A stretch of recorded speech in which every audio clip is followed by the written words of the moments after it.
Rektor Universitas Hasanuddin dalam hal ini diwakili oleh Wakil Dekan Bidang Akademik dan Kemahasiswaan Fakultas Ilmu Sosial dan Ilmu Politik Universitas Hasanuddin sebagai Ketua Sidang Terbuka Ujian Promosi Doktor, Promotor, Kopromotor, dan Penguji memasuki ruangan ujian. Hadirin dimohon berdiri.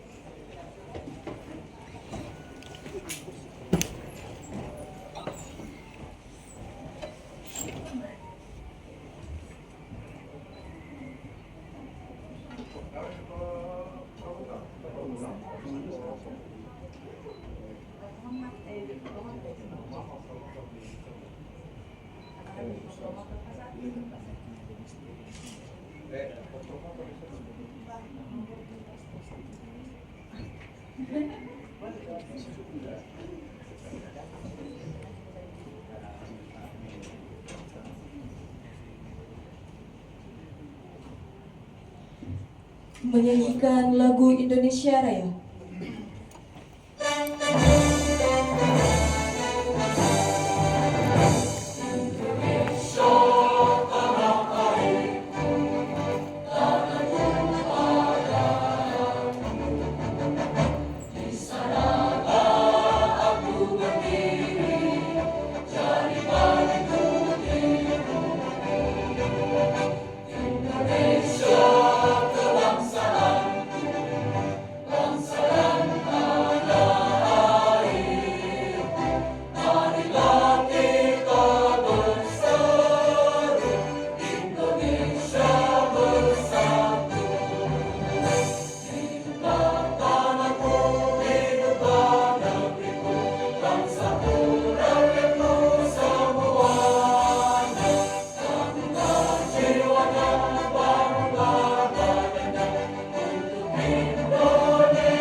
Dipersilahkan duduk kembali.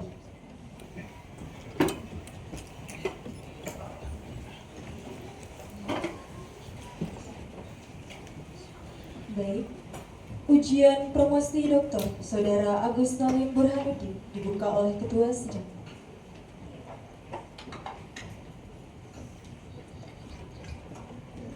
Bismillahirrahmanirrahim. Assalamualaikum warahmatullahi wabarakatuh. Dan selamat, ini sudah sore atau siang ini? Siang ya, siang menjelang sore ya. Sebelum saya membuka sidang promosi dokter ini, saya ingin bertanya kepada Saudara Prompendus, apakah Saudara telah siap secara fisik dan mental mengikuti ujian promosi ini? Siap. Alhamdulillah. Baik, namun sebelum saya membuka sidang ini, perkenankan saya dulu untuk menyapa tim promotor yang Maha Guru dan yang amatir pelajar, Bapak Profesor Dr. Muhammad SIP MSI. Promotor Maha Guru dan amatir pelajar, Ibu Profesor Dr. Kristiana SIP MSI. Dan Maha Guru dan amatir pelajar Bapak Profesor Dr. Pawenari Hijang MA. Kemudian penguji eksternal, selamat datang Prof. Ya, Maha Guru dan amatir pelajar Bapak Profesor Dr. Muhadam Labolo MSc Chief Skill ya. Beliau dari IPDN Jakarta. Terima kasih telah berkenan hadir. Yang saya hormati Maha Guru dan amatir pelajar, penguji internal Bapak Profesor Dr. Armin Arsad MSI. Kemudian penguji internal yang kedua Bapak Dr. Muhammad, yang amatir pelajar Bapak Dr. Muhammad Saad MSI, serta Maha Guru dan amatir pelajar Bapak Profesor Dr. Profesor Darwis MA PhD. Para hadirin, mohon izin tidak sempat menyebutkan satu persatu, dan tentunya yang paling berbahagia pada hari ini Saudara Promopendus.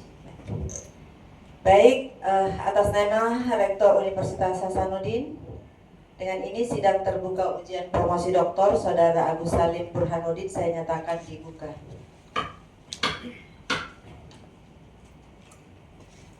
Selanjutnya saya persilahkan Saudara Promotor untuk memperkenalkan Saudara Promopendus.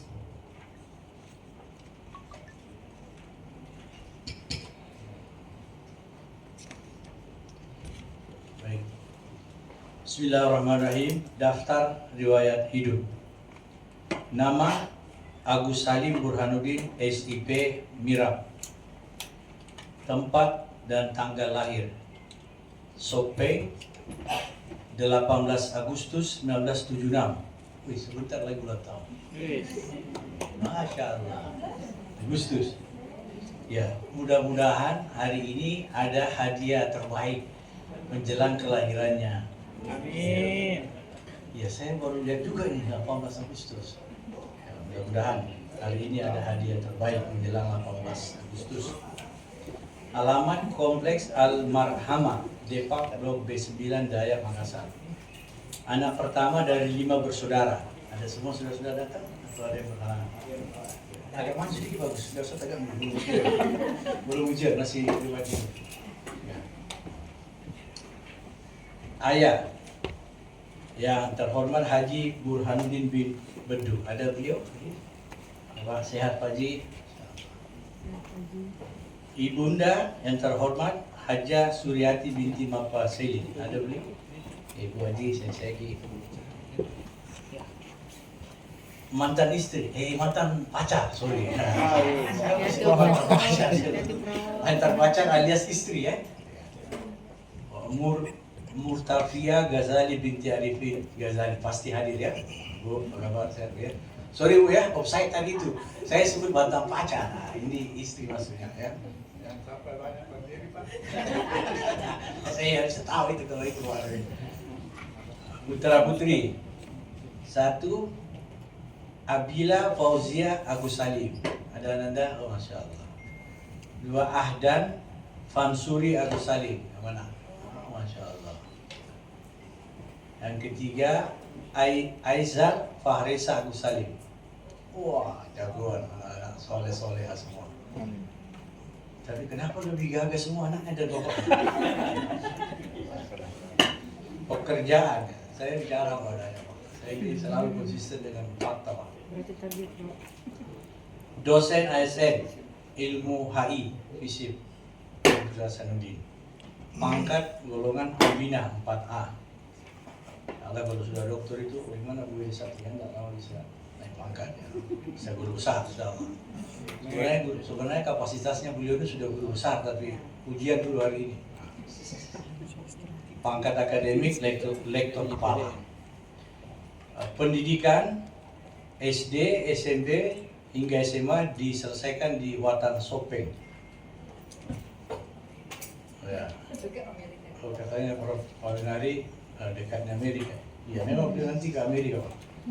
S1 Hubungan Internasional Unhas, S2 Hubungan Internasional dan Politik Asia University of Queensland, S3 Political Science University of Hawaii at Manoa, dan selesai di S3 Ilmu Politik Unhas insyaallah hari ini. Amin. Publikasi ya banyak kita baca saja yang beberapa. Antara lain studi keamanan dan isu-isu strategis global, artikel jurnal Youth and Nationalism in Indonesian Border Community. Ya. Banyak bagus, bisa habis waktu memuji kalau dibaca semua. Dan beliau aktif mengikuti konferensi internasional, antara lain Southeast Asia Japan Security Dialogue 2026 di Jakarta, dan banyak lagi kegiatan-kegiatan ilmiah berskala nasional, regional, dan internasional. Saya memang pesan sama Pak calon doktor ini jangan panjang-panjang riwayat hidupnya, karena kalau dia mau tulis semua bisa 9 halaman, jangan. Dikasih ringkas-ringkas saja karena waktunya tidak banyak ya.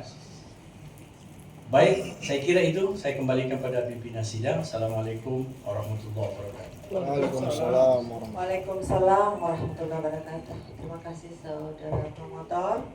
Ya, selanjutnya saya akan mempersilahkan Prof. Petrus mempresentasikan ringkasan disertasi yang berjudul Kompleksitas versus Kompatibilitas Dampak Gerakan Islamisme Transnasional pada Demokrasi Lokal di Sulawesi Selatan. Kami beri waktu 20 menit kurang lebih. Silakan.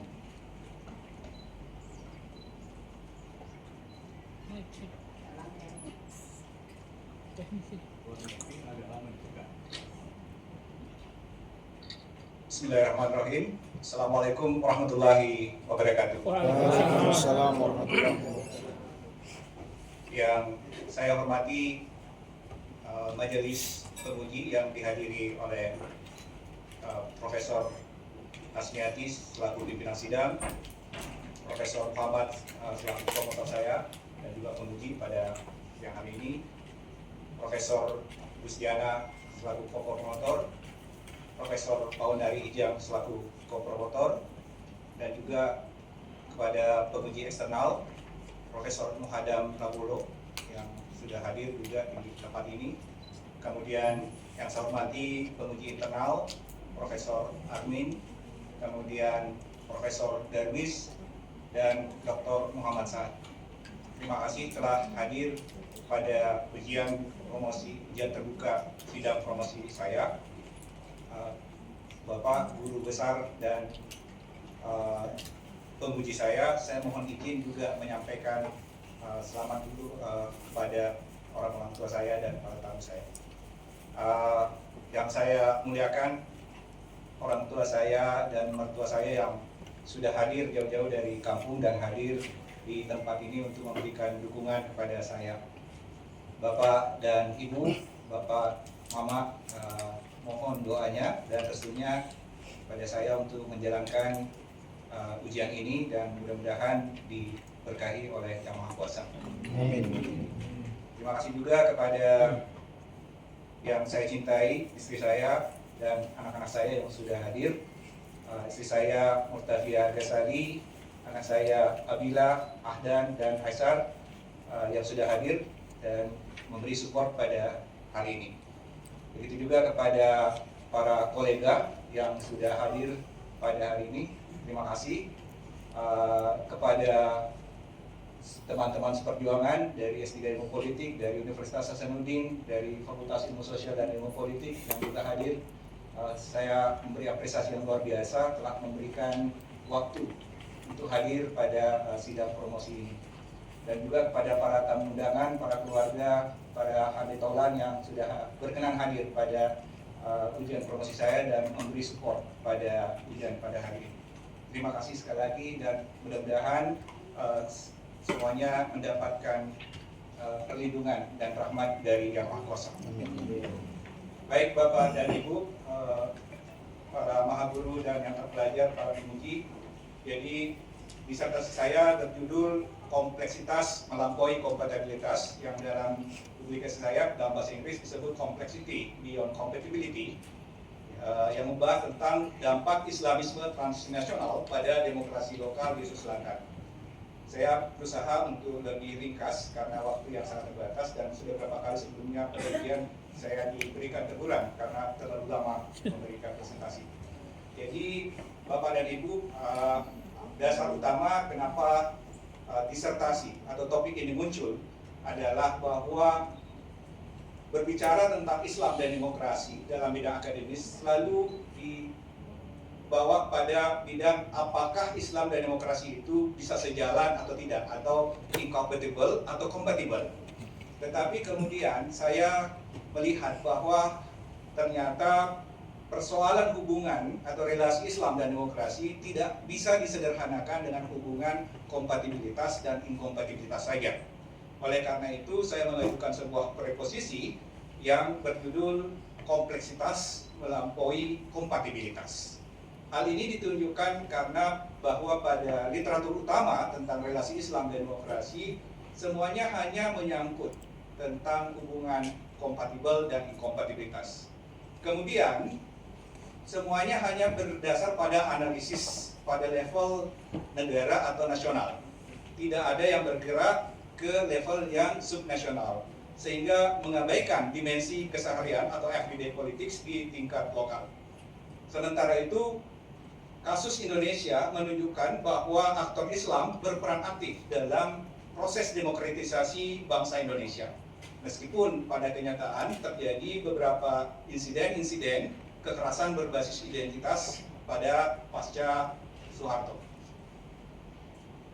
Nah, secara teoritis ada beberapa gap yang saya amati, bahwa pertama, pendekatan yang terlalu fokus pada politik elit atau politik elektoral, sehingga mengabaikan dimensi pada akar rumput atau kehidupan sehari-hari. Kemudian pada level analisis yang fokus pada level makro, meso, dan level nasional, sehingga tanpa integrasi sistematis untuk menganalisis bagaimana demokrasi dan Islam itu bekerja pada level subnasional. Dan oleh karena itu saya mengajukan pertanyaan sebagai rumusan masalah, yakni bagaimana perkembangan Islamisme transnasional di Sulawesi Selatan, kemudian bagaimana perkembangan demokrasi dalam politik lokal di Sulawesi Selatan, dan bagaimana kemudian Islamisme transnasional itu berdampak terhadap demokrasi di Sulawesi Selatan dengan pengamatan pada level sosial, institusional, dan individual. Dari sini ada beberapa kerangka konseptual, beberapa teori dan konsep yang saya jadikan, yakni umpamanya konsep tentang Islam, relasi Islam dan demokrasi yang masih terfokus pada analisis biner, kompatibel dan inkompatibel, kemudian literatur tentang Islamisme transnasional, kemudian everyday politics, kemudian dimensi demokrasi yang saya adaptasi dari VDEM atau Varieties of Democracy, yang saya pakai di sini 4 dimensi, yakni pluralisme, kebebasan sipil, budaya politik, dan akuntabilitas elektoral. Dan dengan demikian kemudian saya menunjukkan sebuah proposisi, yakni kompleksitas melampaui kompatibilitas. Bapak dan Ibu, dalam penelitian saya yang berlangsung, saya tulis 10 bulan, sebenarnya berlangsung lebih lama dari itu, saya menggunakan metode kualitatif dengan metode etnografi, dengan 4 lokasi sampel di Sulawesi Selatan, yakni Kota Makassar, Kabupaten Bulukumba, Kabupaten Sopeng, dan Kabupaten Ngendrekang, dengan wawancara dan observasi pada aktivitas-aktivitas institusional kelompok-kelompok Islam. Saya menggunakan 3 level analisis, yakni analisis level sosial, kemudian analisis level institusional, dan analisis level individual. Jadi pemilihan lokasi ini memiliki dasar masing-masing.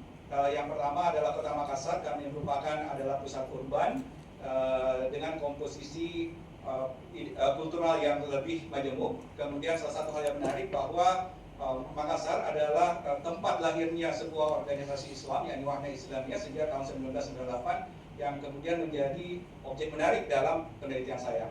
Kemudian Kabupaten Bulukumba adalah salah satu kabupaten yang merupakan pelopor perda berbasis syariah pasca reformasi.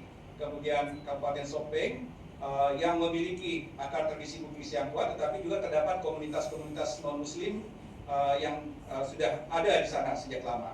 Kemudian Kabupaten Ngendrekang yang mayoritas muslim, tetapi berbatasan langsung secara geografis dengan Kabupaten Toraja yang mayoritas beragama non-muslim.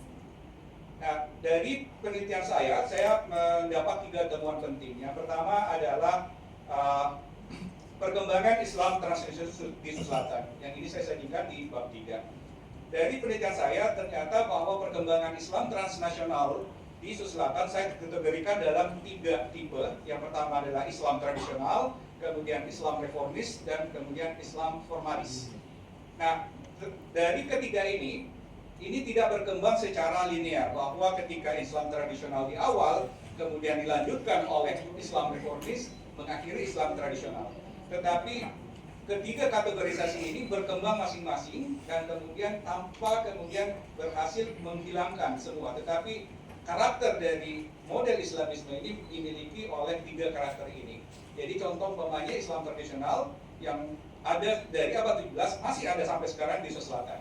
Kemudian Islam reformis yang mulai muncul pada 1920-an sampai sekarang, dan kemudian Islam formalis yang ditandai dengan gerakan BPI, dan kemudian gerakan regulasi berbasis syariah pasca reformasi. Kemudian temuan kedua, yakni kondisi demokrasi lokal secara kontemporer pada 4 dimensi yang saya analisis. Jadi pada dimensi pluralisme, saya melihat bahwa Sopeng dan Enrekang relatif kuat karena adanya modal budaya, tetapi mendapat tekanan yang cukup berat di wilayah Bulukumba dan sebagian Makassar. Kemudian pada aspek kebebasan sipil cukup substantif saya dapat di Enrekang dan berlangsung episodik dan bergantung pada penguasa atau pemimpin daerah di Bulukumba. Kemudian wilayah ini Sulawesi Selatan memiliki warisan historis TNI dan kebijakan asas tunggal Pancasila yang cukup menjadi insiden penting di dalam perkembangan Islamisme di Sulawesi Selatan. Nah, budaya politik yang saya amati ke dalam relasi Islam dan demokrasi, di sini saya melihat bahwa ada hibriditas antara nilai adat Bugis Makassar, dalam hal ini Pangandaran, Sepakat Tahu, dan Siri dan sebagainya, dengan politik identitas keamanan yang juga menguat di wilayah ini. Dan pada aspek keempat, dimensi keempat, yakni akuntabilitas elektoral, saya melihat bahwa dimensi ini berjalan secara prosedural, tetapi juga diwarnai dengan patronase dan politik uang, dan menjadi medium untuk penetrasi legislatif kelompok-kelompok Islamis.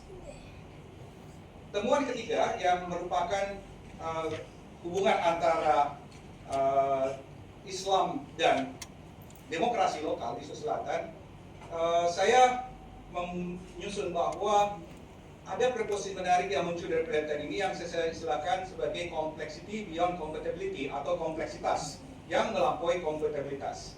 Saya memiliki kesulitan dalam menggunakan bahasa Indonesia yang tepat untuk beyond, sehingga awalnya pernah saya menggunakan versus, tetapi ternyata juga tidak tepat.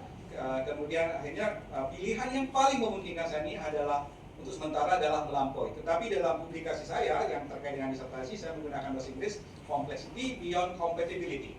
Nah, dengan data dan hasil temuan yang saya dapat, kemudian saya melihat bahwa ada mekanisme yang bekerja, karena saya menggunakan model mekanisme based explanation.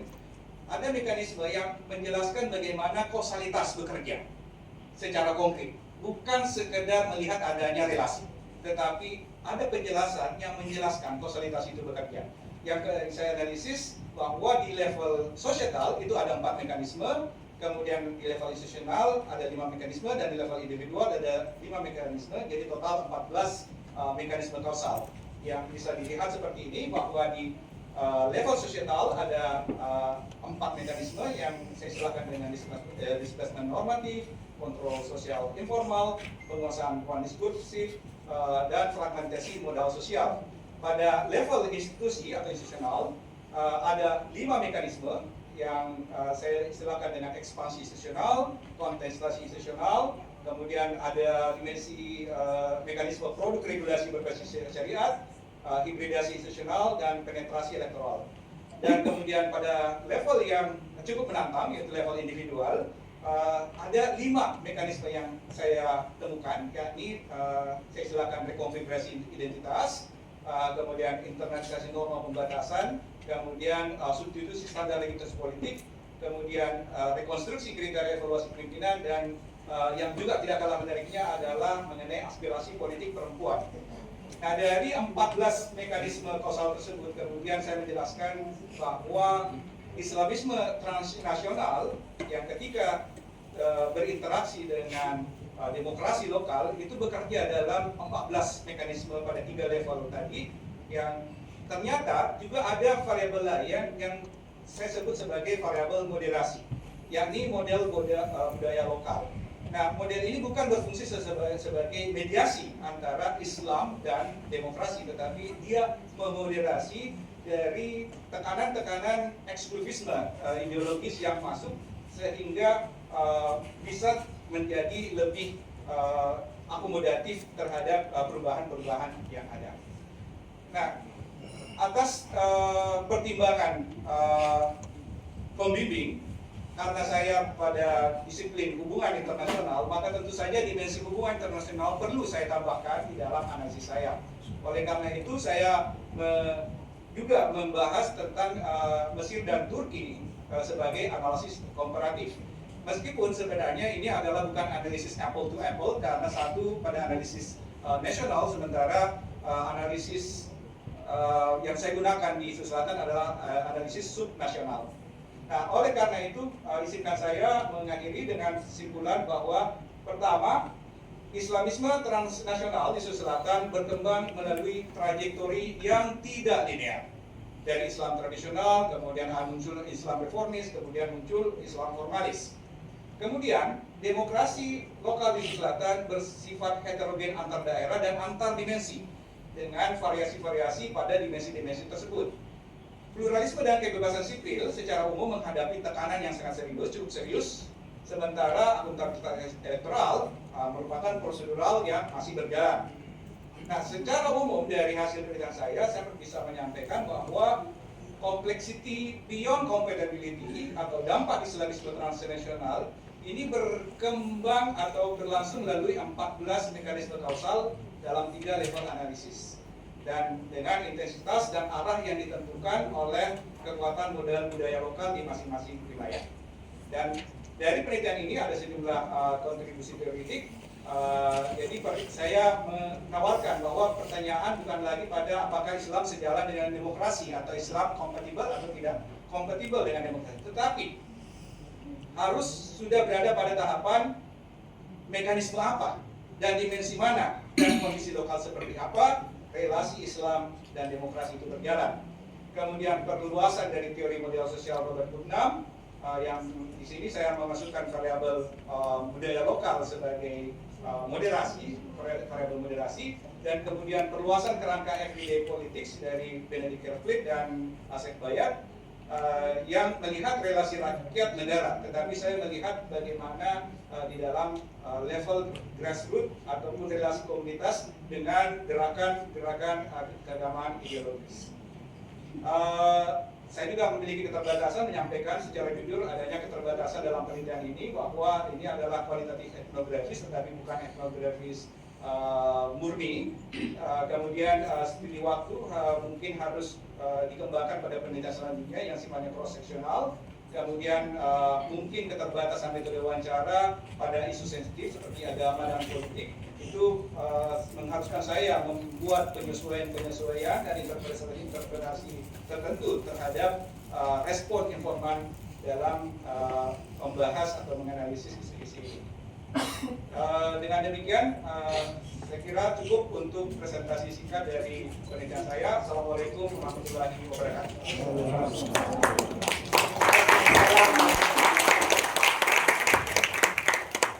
Luar biasa ya presentasi yang dibawakan oleh saudara Profendus yang mengangkat disertasi bagaimana dampak gerakan Islamisme terhadap demokrasi lokal di Sulawesi Selatan dengan mengambil 4 lokasi, Makassar, Sopeng, Bulukumba, dan Nreka. Nreka ini yang kampung halaman sendiri jadi tapi tadi ada justifikasi ya kenapa Nreka diambil sebagai salah satu lokasi. Baik, sebelum saya mempersilahkan tim bermuji, mungkin kalau mau minum dulu Pak, silahkan ya, karena berat-berat ini sebentar ini.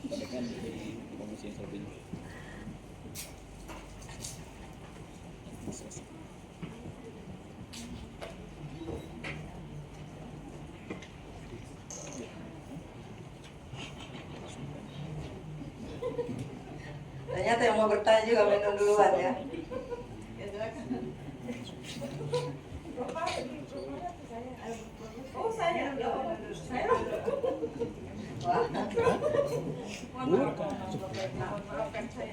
Oke. Saya hanya sebentar aja ini. Iya, baik, saya persilakan dulu. Assalamualaikum warahmatullahi wabarakatuh. Waalaikumsalam. Ibu yang saya hormati, terima terima kasih atas kehadirannya, terus kepada pengusaha Bapak Profesor Dr. Andes Muhadam Labolo. Terima kasih Prof atas kehadirannya. Untuk pertama kali ya Prof ini ke Unhas Prof, atau berapa kali Prof? Oh ya, saya harap nanti tidak bosan-bosan untuk kalau diminta diundang kembali S2, S3 Ilmu Politik. Mudah-mudahan nanti juga nanti membuka S3 Politik di Jakarta, mudah-mudahan pimpinan memungkinkan. Kalau ya saya akan membuka. Terima kasih. Bapak Ibu yang saya hormati, saya ini kenal betul ini adinda saya ini. Saya sudah mengetahui betul banyak hal tentang dirinya, ya. Kemampuan beliau menyajikan sebuah disertasi yang sangat hebat menurut saya. Diskusi saya sama beliau sangat intens. Pimpinan berapa kali aja ya, satu kali saya bimbing, kemudian satu kali udah deh langsung nih hasil hujan deh, saya bilang.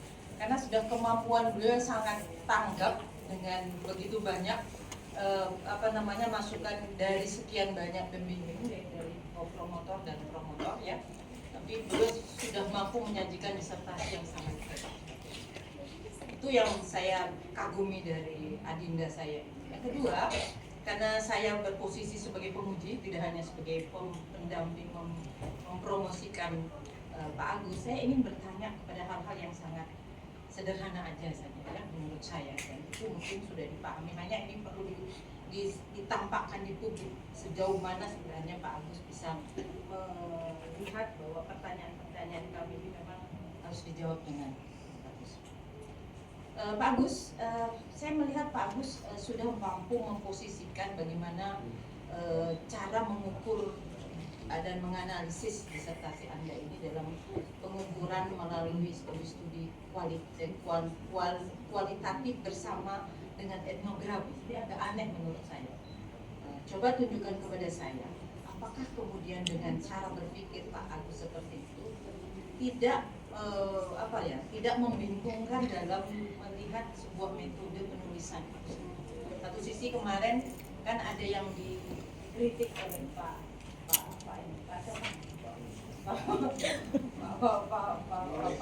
Pawe ya dalam posisi sebagai ahli etnografi. Nah, bagaimana Pak Agus memposisikan disertasi ini dalam ruang-ruang tadi, mengintegrasikan antara dua metode kualitatif, tapi kualitatif etnografi yang bagi saya etnografi kan interpretasi makna banyak dari informasi banyak itu, dan kemudian sisi yang Pak Agus ambil adalah sisi politik keseharian tentang bagaimana mereka hidup beragama dan kok bisa melihat bagaimana disertasi Bapak ini. Satu aja deh, jangan dua-dua. Saya nggak sanggup, kalau saya tidak sanggup bertanya. Silakan. Baik, terima kasih Prof. Gusti. Jadi memang ini menjadi salah satu tantangan terbesar bagi saya ketika mulai merancang desain penelitian ini. Jadi sebagaimana yang disampaikan tadi bahwa saya mengadaptasi model pengukuran demokrasi dari FIDEM. Jadi yang persoalannya adalah FIDEM itu mengukur indeks demokrasi suatu negara. Jadi mengukur level nasional dengan banyak dimensi.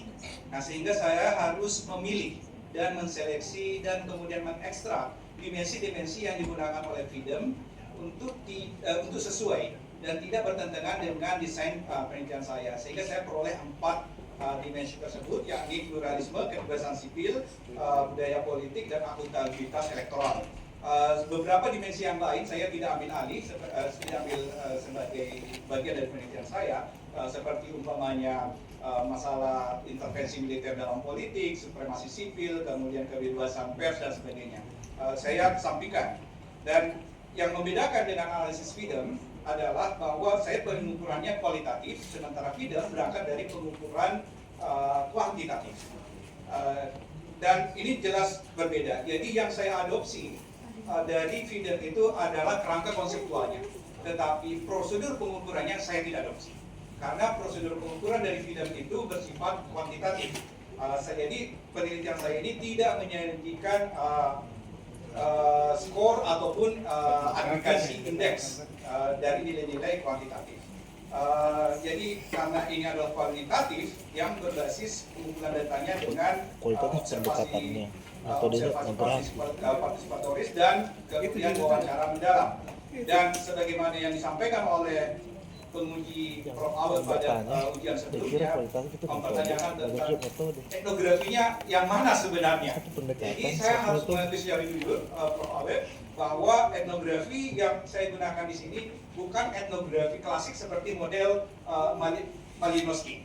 Jadi Bronislaw Malinowski yang mengajarkan memberi contoh tentang etnografi yang mendalam. Tetapi yang saya lakukan adalah etnografi politik multisitus. Perbedaannya adalah kalau etnografi model Malinowski itu biasanya butuh waktu yang sangat lama, kemudian penelitian mendalam pada suatu komunitas untuk mendapatkan sebuah pemahaman komprehensif dari masyarakat tersebut. Tetapi saya tidak melakukan itu, tetapi dalam model multisitus ini saya hanya mengidentifikasi, kemudian menilai praktek-praktek atau dimensi-dimensi demokrasi yang berlangsung di masyarakat tersebut dan tidak menghasilkan skor. Jadi saya tidak memberikan sebuah indeks apakah demokrasi di Bulukumba lebih baik daripada ini, berapa sekian nilainya ataupun skor-skor penilaian. Tetapi yang saya lakukan adalah mengidentifikasi apa yang berpengaruh, bagaimana bentuk pengaruh itu, ke arah mana dan pada konteks apa pengaruh itu berlangsung. Terima kasih. Cukup ya? Oke. Sangat membanggakan jawabannya. Terima kasih. Oke, beri aplaus dulu ya atas jawabannya. Baik, terima kasih Prof. Selanjutnya saya akan mempersilahkan ke promotor yang kedua, Bapak Profesor Dr. Pawinari Hijal MA. Untuk penguji internal yang boleh 5 menit.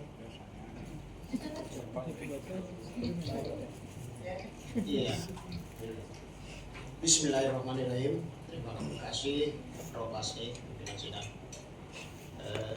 Saudara, saya panggil Agus saja ya. Siap, Prof. Ya, tak usah promo Vendus.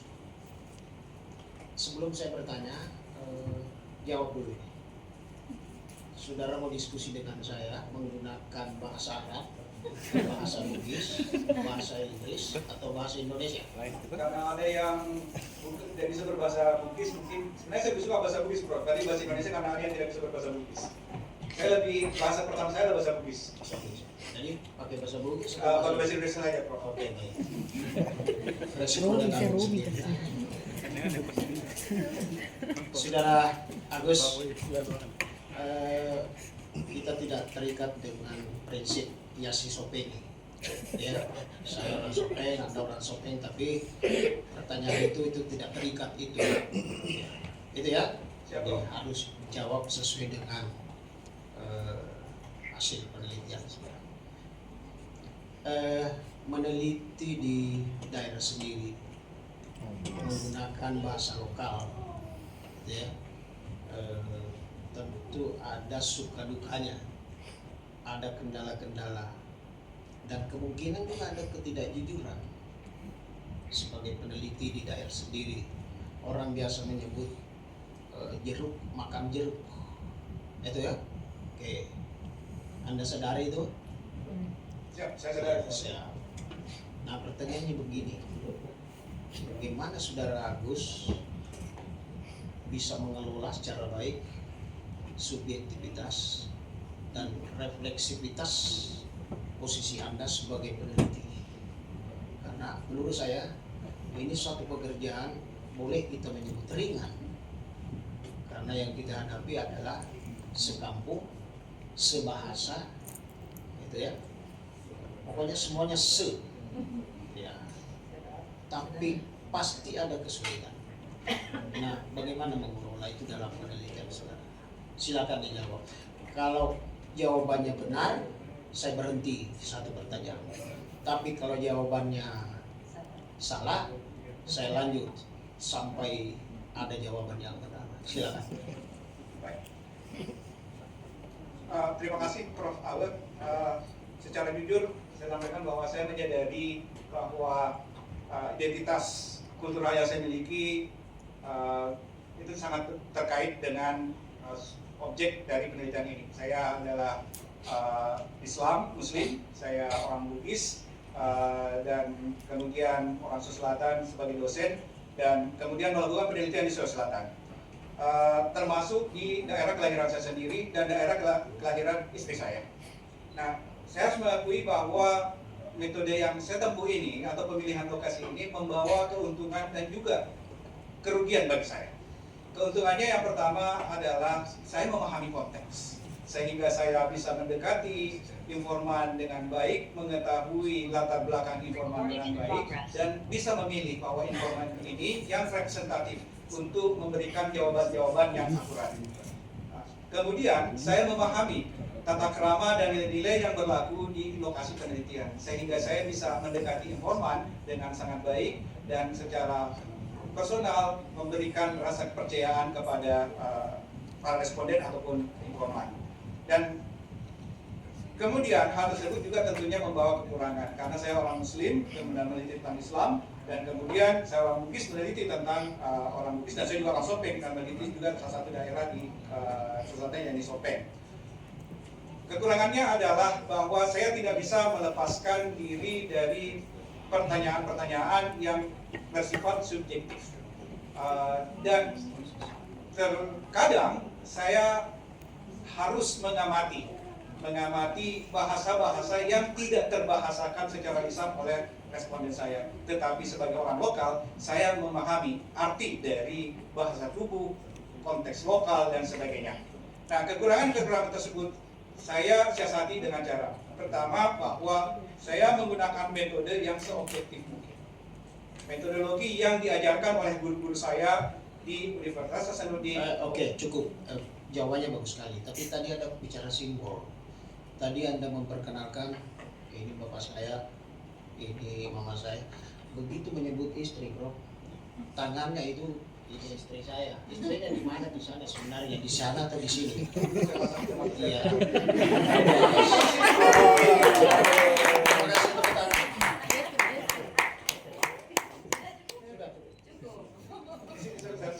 Ya, terima kasih banyak Prof. Ya. Baik, selanjutnya saya akan beralih ke penguji eksternal. Dengan hormat saya persilakan Bapak Profesor Dr. Andes Muhadam Labogo, MSI, JIGS, GILC. Terima kasih. Assalamualaikum warahmatullahi wabarakatuh. Waalaikumsalam warahmatullahi.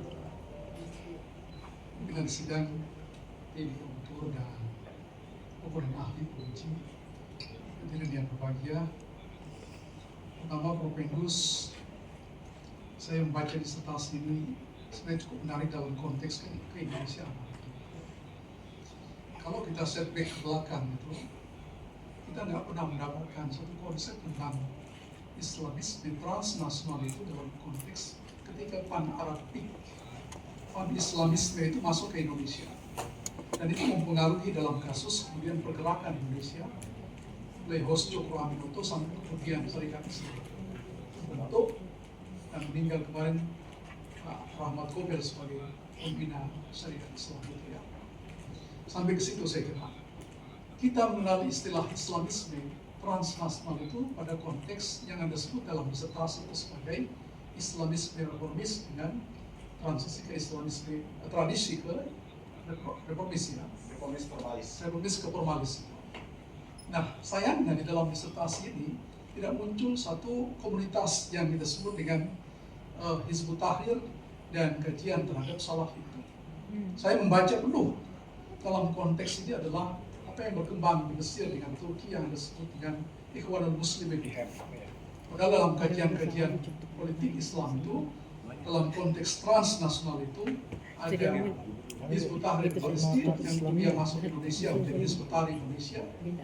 Kemudian di dalam konteks Arab itu pengaruh kemudian Salafi masuk di sini, bentuk sekolah, pesantren dan sebagainya.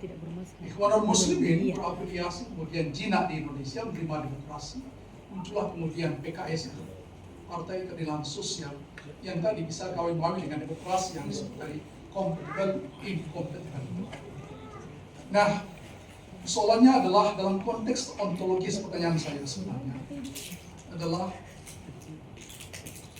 entitas Islamisme transnasional itu apakah dia merupakan satu entitas yang bersifat homogen dan destruktif atau sesuatu gagasan yang bersifat dinamis yang dilokalisasi dalam konteks di Provinsi Sulawesi Selatan itu.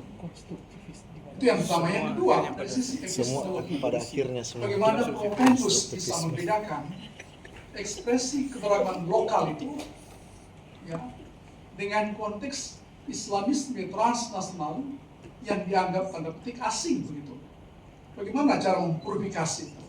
Bahwa ini adalah konteks ya Islamisme lokal begitu dengan yang trans. Dan pertanyaan aksiologinya adalah apakah demokrasi lokal yang diusung oleh Copernicus dalam konteks disertasi ini adalah satu konsep yang tidak tercemar ya secara liberal sekuler begitu, sehingga seakan-akan partisipasi politik yang berasal dari basis agama itu sesuatu yang asing ya dalam konteks keberagaman kita di Sulawesi Selatan. Saya kira itu, silakan. Terima kasih Prof. Muhadam atas pertanyaan yang cukup filosofis menurut saya, dan pada analisis data dan mulai dari persiapan dari penelitian, sebenarnya saya sudah melihat bahwa akan menjadi masalah cukup berat bagi penelitian saya terkait dengan hal-hal ini. Jadi terkait dengan Islamisme transnasional, saya lebih fokus apa yang terjadi di Sulawesi Selatan. Jadi saya mencoba memisahkan dulu pada konteks nasional, kemudian konteks Sulawesi Selatan.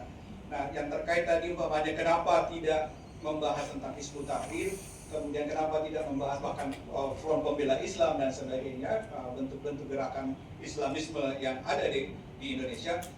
Awalnya saya membahas itu, tetapi dalam perkembangan kemudian saya dibawa sendiri oleh penelitian saya pada sebuah fenomena menarik tentang organisasi Islam yang berkembang sendiri di Sulawesi Selatan, lahir dan kemudian berkembang secara nasional. Jadi saya kemudian lebih fokus kepada sebuah organisasi Islam di Sulawesi Selatan yang bernama Wahda Islamiyah, yang awalnya lahir itu pada akhir masa Soeharto, era Orde Baru tahun 90-an, yang mulainya pecahan dari Muhammadiyah, kemudian mereka menentang asas tunggal Pancasila, mendirikan pecahan sendiri dari Muhammadiyah Sulawesi Selatan yang kemudian mendirikan Yayasan Fathul Mu'in, dan kemudian ini berkembang bertepatan dengan gerakan Salafi global. Jadi pasca revolusi Iran 1979, maka Saudi Arabia juga membuat gerakan tandingan untuk menahan gerakan Syiah global. Nah, pada saat yang sama, Arab Saudi pada waktu itu memberikan bantuan banyak untuk membelajarkan ulama-ulama baru, ulama-ulama muda dari Indonesia. Dan ini berjalan langsung juga di Sulawesi Selatan. Pada waktu itu, umpamanya banyak ulama-ulama muda, anak-anak muda dari pendiri Wahda Islamiyah yang kemudian berangkat belajar di Universitas Madinah. Yang secara tradisional Sulawesi Selatan itu ulama-ulama belajarnya di Al-Azhar kayak itu. Tetapi yang baru ini yang bertepatan dengan Salafi global, dan kemudian ketika kembali, maka gerakan transnasional yang menarik bagi saya, Wahda Islamiyah ini kemudian berkembang. Yang awalnya saya lihat bahwa ini kemungkinan akan berujung pada model destruktif, ideologi destruktif, eksklusif. Tetapi kemudian saya melihat bahwa kemampuan dari nilai-nilai lokal diadaptasi oleh Wahda Islamiyah, kemudian yang awalnya yang cenderung bersifat eksklusif ideologis, kemudian lebih akomodatif dan lebih moderatif terhadap negara dan masyarakat. Nah, kemudian mereka berkembang pada aspek-aspek yang dibutuhkan oleh masyarakat, tetapi tidak tersedia oleh negara. Contohnya adalah mereka menyediakan klinik kesehatan, lembaga pendidikan yang terjangkau, dan oleh negara dalam pendidikan negeri tidak disediakan. Nah, saya melihat bahwa di sini apa yang terjadi dengan Islamisme transnasional di Sulawesi Selatan itu memiliki karakter menarik, yang kemudian membuat saya tidak lagi fokus pada Hizbut Tahrir yang sudah banyak dibahas oleh literatur lain, FPI pada peneliti-peneliti asing, tetapi Wahda Islamiyah ini melakukan transformasi yang tadinya cenderung eksklusif ideologis, Salafi global, bagian dari Salafi global, Islamisme internasional, tetapi kemudian bergerak lebih modern dan akomodatif terhadap perkembangan sosial. Nah, ini kemudian saya teliti, apa yang menyebabkan pada dimensi-dimensi yang saya teliti, apa yang menyebabkan variabel-variabel ini terjadi. Nah, ini saya melihat bahwa ada nilai-nilai lokal yang juga berperan, sebagai moderator. Nah, itulah yang saya sebagai budaya lokal yang kemudian mempertemukan antara gerakan atau nilai-nilai Islamisme transnasional ini dengan demokrasi lokal yang sebenarnya juga semua sudah ada di tingkat lokal. Nah, apa yang saya lihat sebagai Islamisme transnasional di sini bukan hanya adanya aliran dana, tetapi juga adanya aliran pengetahuan, adanya replika organisasi, replika identitas dari apa yang terjadi di Asia Barat umpamanya. Jadi kalau di Ikhwanul Muslimin jadi itu direplikasi oleh Wahda Islamiyah, tapi pada struktur dan format. Dan kemudian ulama-ulama di sini, yang ulama muda juga mempelajari karya-karya Sayyid Qutb, Qais Rida, Hasan Al-Banna dan sebagainya. Sehingga melihat bahwa transnasionalisme Islamisme ini berlangsung bukan hanya dalam bentuk destruktif, tetapi juga transfer nilai-nilai yang kemudian menjadi sangat dinamis dalam konteks Sulawesi Selatan. Oke, last one yang terakhir, karena Pak Provendus tidak bicara indeksasi, tapi menurut perkiraan Provendus, dengan 3 institusi penilai demokrasi Indonesia, semuanya kualitas demokrasi kita itu 6. Ya, Freedom House, IU, ya, dengan satu institusi dari Asia Tenggara, semua kita dianggap cacat demokrasi atau demokrasi yang lemah. Pertanyaan saya, apakah dengan hasil penelitian Saudara Provendus menunjukkan bahwa moderasi Islamisme itu tidak signifikan mempengaruhi dia dalam konteks lokal itu, atau mungkin di tingkat nasional itu? Silakan. Baik, terima kasih Prof. Muhadam. Jadi apa yang terjadi di Indonesia sebenarnya ketika pasca reformasi, Indonesia bergerak ke arah demokrasi, dan itu Indonesia berkomitmen untuk mendapatkan full-fledged demokrasi. Dan kita yang bergerak pada waktu itu apa yang disebut ke arah consolidated demokrasi. Tetapi persoalannya kemudian consolidated demokrasi yang terjadi di Indonesia itu kemudian dibajak oleh kelompok-kelompok tertentu. Nah, Islamisme merupakan salah satu bagian atau nilai yang mencoba memanfaatkan gerakan menuju demokrasi di Indonesia. Dan tetapi dalam hal mereka tidak bersifat destruktif. Jadi PKS kemudian masuk di dalam partai, kemudian gerakan Islamisme, kemudian organisasi masyarakat lokal yang bersifat Islam juga muncul. Bahkan juga memperlalui parlemen-parlemen ataupun regulasi-regulasi lokal. Nah, ini yang saya sebut bahwa saling mempengaruhi. Ada relasi, kemudian saya tidak bisa mengagregasi kesimpulan bahwa Islamisme bersifat destruktif terhadap demokrasi. Karena dalam berbagai mekanisme, 14 mekanisme yang saya list itu sangat beragam, Prof. Sangat bervariasi, sehingga agregasi untuk pembuatan indeks itu justru akan melemahkan hal-hal yang yang saya dapat di penelitian karena sangat beragam. Nah, sehingga 14 mekanisme yang saya lahirkan di sini itu kemudian saya katakan bahwa ini kompleks, layernya sangat kompleks. Tidak bisa dikatakan bahwa relasi Islam dan demokrasi di Indonesia adalah berlawanan dan bersifat destruktif satu sama lain. Nah, tetapi kalau disampaikan oleh Prof. Muhadam tadi bahwa degradasi demokrasi Indonesia khususnya ke arah konsolidatif demokrasi sebenarnya menurut penilaian saya bukan karena persoalan Islam, tetapi karena kebijakan pemerintah yang salah, yang berlangsung kalau saya boleh jujur dan secara objektif disampaikan mulai pada era Jokowi, maka saya harus menyatakan bahwa Freedom House, FIDEM itu mulai menurun indeks demokrasi Indonesia pada era Jokowi, khususnya pada kebebasan pers, supremasi sipil dan sebagainya. Demikian, Prof. Baik, ke Karawaci, beli burung beo. Terima kasih dan sarangnya. Oke, saya kira Bapak Ibu semua sepakat dengan saya ya bahwa penguji eksternal ini memberikan pertanyaan-pertanyaan yang luar biasa, sangat berbobot dan dijawab dengan tidak kalah berbobotnya oleh Prof. Bagus ya. Sekali lagi berikan aplaus untuk beliau. Baik Bapak Ibu, selanjutnya saya akan beralih ke penguji internal. Yang pertama saya persilakan Bapak Profesor Dr. Arvin Arsyad MSI. Nah, ini juga pasti Ya. sangat berbobot. Terima kasih Ibu Ketua. Saya ingin mengajukan pertanyaan meskipun agak kompleks, yaitu bagaimana arus Islamisme dari berbagai negara, karena ini kan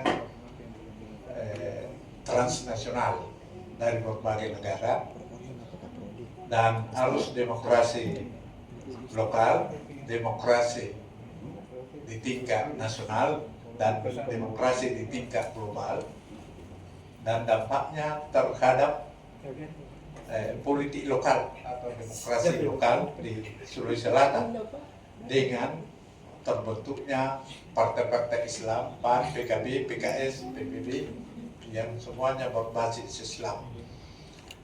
Organisasi internasional apa dari organisasi atau aliran Islam dari berbagai negara yang merasuki pembentukan PAN, PKB, PKS, PBB, atau bagaimana dari jawaban Prof. Bagus.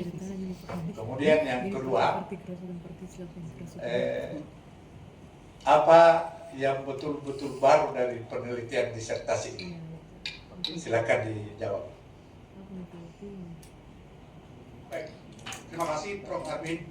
Jadi berbicara tentang Islamisme transnasional di Sulawesi Selatan, saya juga harus melihat pada aspek historis. Jadi tadi saya sampaikan bahwa ada 3 karakterisasi Islamisme di Sulawesi Selatan, yang tradisional, kemudian reformis, dan formalis. Nah, yang menariknya, masuknya tradisional dan reformis itu sebelum Indonesia lahir. Jadi pertanyaannya, transnasionalnya bagaimana? Nah, ini proses transnasional artinya bahwa terjadi perpindahan orang, barang, pengetahuan, manusia, nilai, dan uang yang melintasi batas-batas nasional atau batas-batas negara. Nah, apakah pada zaman abad ke-17 ketika Islam masuk, atau apakah ketika Sufisme di Sulawesi Selatan berkembang sudah ada transnasional? Saya selaku peneliti dan penulis disertasi ini mengatakan sudah ada, meskipun Indonesia belum lahir. Karena konteks negara bangsa, entitas-entitas lokal, kerajaan-kerajaan yang ada di selatan itu memiliki ciri-ciri yang sama sebagai negara bangsa, memiliki pemerintahan, memiliki wilayah, memiliki rakyat, dan diakui oleh entitas-entitas politik yang lain. Nah, sehingga saya mengatakan ketika masuknya Islam, katakanlah di kerajaan Goa, kerajaan Luwu, kerajaan Sopeng, dan Bone, itu adalah proses transnasional pada saat itu. Meskipun dibawa oleh orang Minangkabau, Dato' Ribandang, Dato' Patiwang, dan Dato' Ditiro.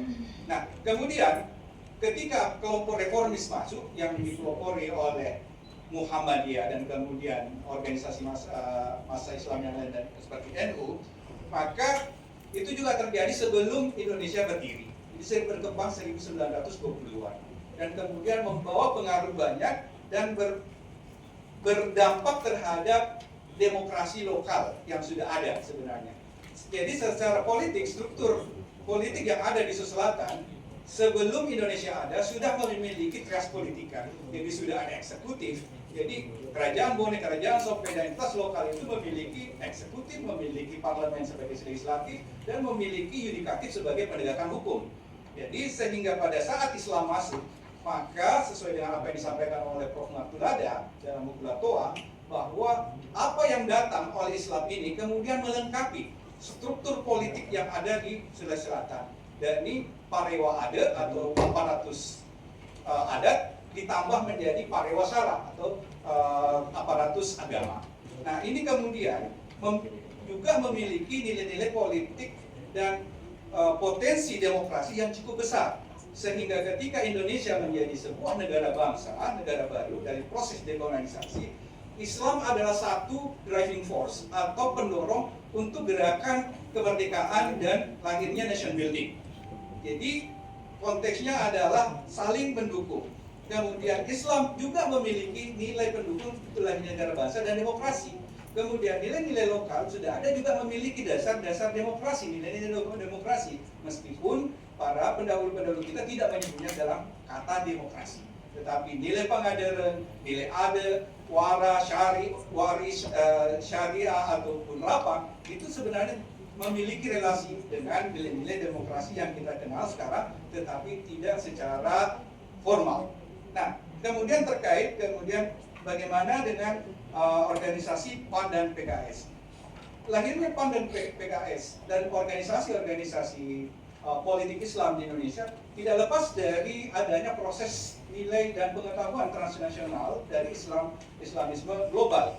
Jadi ketika pasca reformasi, maka kebebasan untuk mendirikan partai politik di Indonesia dibuka secara lebar-lebar, maka ini yang kemudian dimanfaatkan oleh tokoh-tokoh politik yang berbasis keagamaan untuk masuk melahirkan gerakan-gerakan politik dengan semangat keagamaan. Nah, PKS sendiri itu belajar sangat banyak dengan model Partai Keadilan dari Turki. Dan kemudian mereka bahkan logo mereka itu memiliki kemiripan yang cukup besar. Nah, ini yang saya sebut bahwa ada proses transnasional, pemindahan pengetahuan, pemindahan nilai-nilai terhadap apa yang terjadi di nasional Indonesia dan lokal Sulawesi Selatan. PAN sendiri, Partai Amanat Nasional, itu sendiri sebenarnya lahir dari kelompok organisasi masyarakat Muhammadiyah yang kemudian bergerak ke dalam bidang politik praktis atau politik elektoral.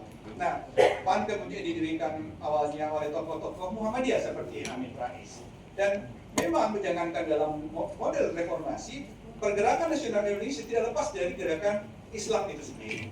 Jadi gerakan nasionalisme Indonesia pada awal abad ke-20 itu diawali oleh gerakan Syarikat Islam, Syarikat Dagang Islam dan Syarikat Islam. Yang kemudian masuklah juga komunisme yang melahirkan Partai Komunis Indonesia. Jadi Islam dan politik Indonesia itu dari awal memang sudah ada. Nah, kemudian pertanyaan kedua, apa yang betul-betul baru dari pendidikan saya, bahwa saya mengkritisi apa yang terjadi dalam yang saya sebut sebagai binari teori. Hanya melihat Islam dan demokrasi itu dalam dua kacamata kuda. Sejalan, tidak sejalan. Kompatibel atau inkompatibel. Nah, saya menawarkan, proposisinya mengatakan bahwa ada kompleksitas di balik kompatibilitas itu. Pertanyaan tidak boleh lagi pada apakah sejalan atau tidak sejalan. Apakah bisa bersama atau tidak bersama. Tetapi kita harus melihat ke arah bagaimana sejalan atau tidak sejalan. Dimensi apa pada demokrasi itu yang kemudian tidak sejalan dan sejalan. Kemudian entitasnya bagaimana, itu juga harus dilihat. Nah, oleh karena itu, untuk menjawab apa yang ditanyakan, nah, berangkat dari apa yang disebut novelty, maka saya tidak memverifikasi binari konsep yang sudah ada, yakni kompatibilitas dan inkompatibilitas. Tetapi saya juga tidak memfalsifikasi apa yang sudah ada. Yang saya lakukan adalah modifikasi dari kompatibilitas dan inkompatibilitas dengan menunjukkan bahwa ada kompleksitas di balik itu. Dan kemudian sesuai dengan apa yang disampaikan oleh Imre Lakatos pada tahun 70-an yang cukup klasik, bahwa dalam protective belt, saya kemudian 3 pilar utama dalam teori ini adalah everyday politics, kemudian perdebatan kompatibel dan inkompatibel, itu kemudian saya rangkum sedemikian rupa sehingga melahirkan dimensi-dimensi tadi, 14 dimensi, bahwa hubungan Islam dan demokrasi sangat rumit dan kemudian memiliki banyak dimensi.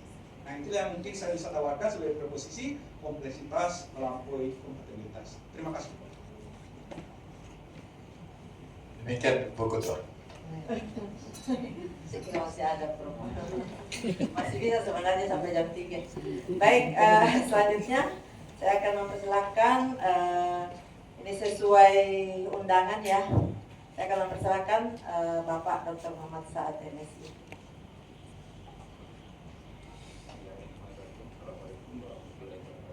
Waalaikumsalam warahmatullahi. Yang saya hormati pimpinan sidang, kemudian ada penguji eksternal ya, Profesor Muhadam, selamat datang Pak sekali lagi. Promotor dan kopromotor, rekan penguji internal, hadirin yang berbahagia, pimpinan sidang. Saya tidak akan bertanya karena sudah banyak pertanyaan diajukan kepada saudara Prof. Pendus. Saya ingin mendebat saja. Jadi saya bangun dengan beberapa narasi untuk saudara debat, dan kalau Anda bisa debat maka itu poin buat Anda gitu. Nah, dalam dunia akademik, kata disertasi itu berasal dari bahasa Latin, ya sekedar informasi saja, yang berasal dari kata dissertatio atau disertair, itu dalam bahasa kata kerja yang memiliki makna membahas, mendiskusikan, dan memperdebatkan, ya, to debate. Ya, jadi intinya adalah di dunia akademik, apakah itu di banyak negara maju, bahwa sebenarnya intinya ujian disertasi itu adalah kebebasan akademik dan kritik tanpa batas. Oke? Kemudian yang kedua, fokus pada substansi, bukan seremonial. Ya. Nah, di negara-negara maju, misalnya seperti Eropa dan Amerika, ya, kelulusan seorang dokter itu ditentukan oleh kualitas kontribusi ilmiahnya. Apakah itu konsepnya, metodenya, atau teorinya gitu. Jadi bukan pada formalitas acaranya gitu. Ya, jadi saudara Prof. Pendus, di dalam disertasi Anda, ini catatan saya baca ya, saya catat, kompleksitas pilihan compatibility itu sebagai topik atau judul teoritik, ya, adalah kritik terhadap dua masalah besar, compatibility dan incompatibility school. Anda menyatakan bahwa persoalannya bukan lagi pada apakah Islam kompatibel atau tidak kompatibel dengan demokrasi, tetapi melalui mekanisme kausal, kondisi lokal dan konteks budaya, itu banyak dijelaskan tadi, yang menentukan bagaimana relasi hubungan itu berlangsung. Oke. Nah, dengan demikian disertasi ini fokusnya berpindah dari pertanyaan normatif, apakah cocok atau tidak cocok, ke pertanyaan analitis, bagaimana mekanismenya. Oke. Nah, menurut saya, ini yang Anda bisa debat ya, ini merupakan proposisi metodologis yang kuat. Saya akui itu, ya. Nah, jika saudara Prof. Pendus menggunakan kata melampaui, oke, ya, artinya Islamisme tradisional itu dan demokrasi lokal itu dipahami sebagai dua tatanan normatif, ya. Jadi yang memiliki logika internalnya berbeda. Ya, Anda sudah gambarkan, misalnya nilai dasarnya berbeda, struktur kelembagaannya berbeda, logika gerakannya berbeda, mekanisme kerjanya berbeda, tujuan politiknya berbeda. Nah, oleh karena itu, formulasi teoritik yang lebih kuat adalah, nah ini masukan saya buat Anda, bisa debat, ya. Complexity beyond compatibility itu berarti bahwa hubungan atau relasi Islamisme transnasional dan demokrasi lokal tidak dapat direduksi ke dalam kategori compatible dan incompatible. Ya, Anda sudah jelaskan itu, karena keduanya merupakan dua tatanan normatif yang memiliki nilai, struktur, logika gerakan, mekanisme kerja, dan tujuan politik yang berbeda. Perbedaan tersebut menghasilkan konfigurasi hubungan yang selalu bergantung pada mekanisme kausal. Anda menjelaskan tadi ya, mekanisme kausal. Ya, dan konteks lokal sehingga tidak pernah dijelaskan melalui satu kategori universal. Jadi memang ini juga tidak bisa diterjemahkan secara, tidak bisa digeneralisasi secara universal. Nah, itu satu, bisa dikomentari. Penggunaan kata dampak di judul, nah ini saya terus terang ya, dari Jujan Tutus saya sudah berkomentar banyak di situ. Penggunaan kata dampak di judul itu dampak Islamisme transnasional pada demokrasi lokal di Sulawesi Selatan. Menurut saya ini bisa didebat. Ya. Di judul Anda ada dua bahasa atau frasa yang berbeda. Ya. Ya, ada dua frasa yang berbeda. Sorry, yes. Pertama, frasa pertama itu adalah kompleksitas melampaui kompatibilitas. Adalah bahasa atau frasa teori. Karena ini yang saudara membuktikan gitu. Nah, ini menunjukkan suatu paradigma baru ya dalam memahami relasi Islamisme demokrasi. Oke? Nah, frasa kedua, dampak Islamisme pada demokrasi lokal justru menggunakan bahasa kausal empiris. Ya, jadi satu bahasa teori di judul utama, di subjudul menggunakan kausal empiris yang Anda sederhanakan gitu. Padahal, nah, ini akibatnya ya, menurut saya ini Anda bisa debat, ada ketidakkonsistenan ya, atau akibatnya terjadi keseimbangan antara judul utama dan subjudul. Mengapa kata dampak menjadi problem? Dalam metodologi ilmu sosial, kata dampak atau impact itu mengandung asumsi bahwa A mempengaruhi B. Nah, Islamisme menjadi variabel penyebab, sedangkan demokrasi lokal menjadi variabel akibat. Model ini cocok sebenarnya ya, Saudara Propendus, cocok untuk penelitian evaluatif atau kebijakan publik. Nah, apabila Saudara Propendus benar-benar ingin membangun proposisi ya kompleksitas melampaui compatibility, maka hubungan yang ingin dibangun dijelaskan bukan lagi hubungan linear. Ya. Yang ditemukan dalam research Anda justru jauh lebih kompleks. Yang saya baca di research Anda, di mana saya menemukan bahwa demokrasi membuka ruang bagi berkembangnya Islamisme. Benar ya? Kemudian yang kedua, Islamisme mengubah praktek demokrasi. Oke? Saya temukan di disertasi Anda, budaya Bugis Makassar memodernisasi hubungan keduanya. Oke? Kemudian hasil akhirnya berbeda menurut level societal, institusional, dan individu.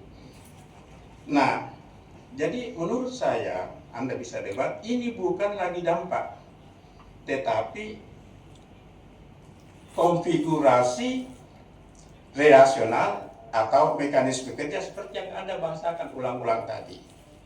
Nah, jadi dengan kata lain, hubungan antara relasi dengan temuan lebih tepat digambarkan sebagai Islamisme, demokrasi, budaya lokal, institusi, aktor, dan sebaliknya. Nah, hubungan seperti ini tidak lagi bisa dipresentasikan sebagai istilah dampak.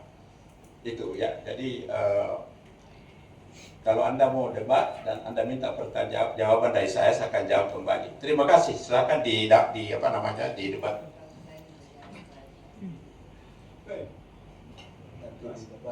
Ya, terima kasih Bapak Dr. Muhammad Saad. Terus terang, saya tidak memiliki kapasitas yang cukup untuk mendebat kakanda saya, Dr. Muhammad Saad. Saya masih belajar. Dan sehingga untuk menyatakan mendebat saya tidak bisa, tapi saya hanya bisa merespon. Jadi apa yang disampaikan oleh Dr. Muhammad Saad benar adanya bahwa ada dua bagian penting yang sebenarnya kadang kalau ketika dilihat ternyata tidak terlalu korelasionis. Jadi koherensinya agak meleset ketika berbicara tentang complexity beyond compatibility, maka kita akan berbicara pada tataran filosofis. Tetapi kemudian dampak ini mereduksi dari nilai filosofis dari kompleksitas beyond compatibility tadi, karena hanya melihat pada tataran empiris semata dan melihat bahwa ini kasusnya adalah model linear A mempengaruhi B. Nah, jadi saya sampaikan bahwa hal ini terjadi karena awalnya saya tidak menyangka juga bahwa disertasi ini juga akan melahirkan sebuah filosofi yang baru dalam debat relasi Islam demokrasi. Ternyata begitu kompleks. Awalnya saya hanya ingin melihat dampak Islamisme transnasional terhadap demokrasi. Tetapi kemudian dalam perjalanan penelitian-penelitian membaca literatur dan sebagainya, saya sampai pada ujung lorong ilmu pengetahuan yang ada cahaya bahwa, oh, ini ada sebuah novelty yang baru yang mengkritisi apa yang sudah ada. Dan itulah kompleksitas itu. Karena ternyata apa yang terjadi relasi antara Islamisme transnasional dan itu sangat beragam. Dan variabel-variabelnya cukup banyak. Sehingga kemudian saya melahirkan bahwa ini harus melawan dari debat biner kompatibilitas kompatibilitas. Tetapi sekali lagi bahwa keterbatasan saya selaku peneliti S3 bahwa saya mengejar waktu. Sehingga untuk mereformasi kembali, memformulasi ulang menjadi sebuah kritik terhadap, menjadi debat filosofis terhadap mazhab atau compatibility school dan incompatibility school, itu akan membutuhkan waktu yang lebih panjang ke dalam penelitian saya. Sehingga atas diskusi dan nasihat dengan dari pembimbing, maka dapatlah jalan tengah ini bahwa oke, tetap gunakan rangkum ini, tetapi ini akan menjadi modal untuk penelitian-penelitian lanjut. Bahwa di masa mendatang saya akan melanjutkan untuk meneliti lebih jauh secara filosofis dan secara teoretik dalam debat kompatibilitas dan kompatibilitas dengan pengajuan ini. Dan tentu saja juga bahwa model-model yang saya pakai ini akan juga saya coba aplikasikan dengan cross longitudinal. Apakah ini model ini juga bisa berlaku di Kalimantan Timur umpamanya, atau di Sulawesi Tenggara umpamanya, atau pada tataran yang lebih tinggi pada level nasional. Nah, sehingga mekanisme-mekanisme tadi yang saya atribusi sebagai mekanisme kausal itu bisa saya pertanggungjawabkan secara ilmiah di masa mendatang. Jadi secara singkatnya, saya sangat setuju dengan apa yang disampaikan oleh Prof. Dr. Muhammad Saad. Terima kasih. Pimpinan sidin sedikit sekali ya. Jadi catatan saya ya buat pengopen usia bahwa sebenarnya kata dampak di judul Anda itu mengecilkan kontribusi teoretik yang Anda bangun. Padahal kalau kita lihat isinya luar biasa sebenarnya. Nah, artinya begini ya, jika Anda hanya membaca judul, maka itu dia hanya berbicara bahwa Islamisme transnasional itu akan mempengaruhi demokrasi. Pada sesungguhnya di isi research Anda tidak mengatakan seperti begitu. Jadi saran saya satu lagi ya. Apabila saudara Propendus ingin mempertahankan kata dampak, maka menurut saya harus mengubah kata makna dampak itu sendiri.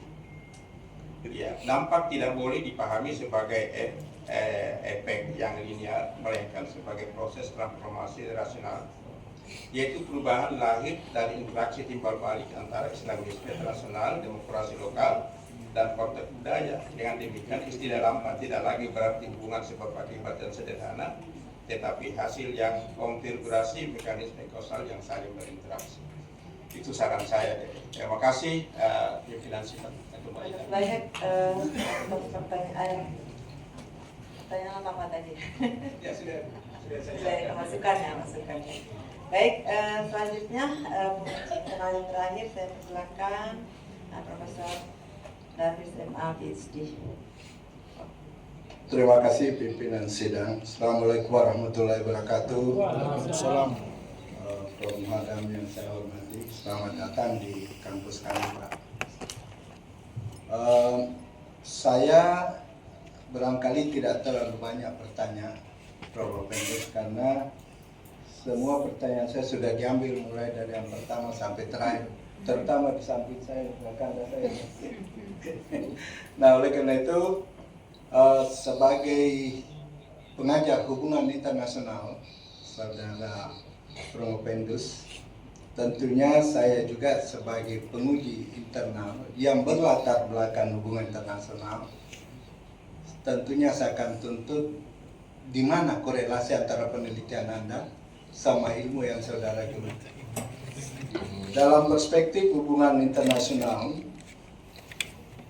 kalau kita melihat hubungan internasional modern, itu dua aktor itu sangat dibatasi oleh aktor non-negara dan negara.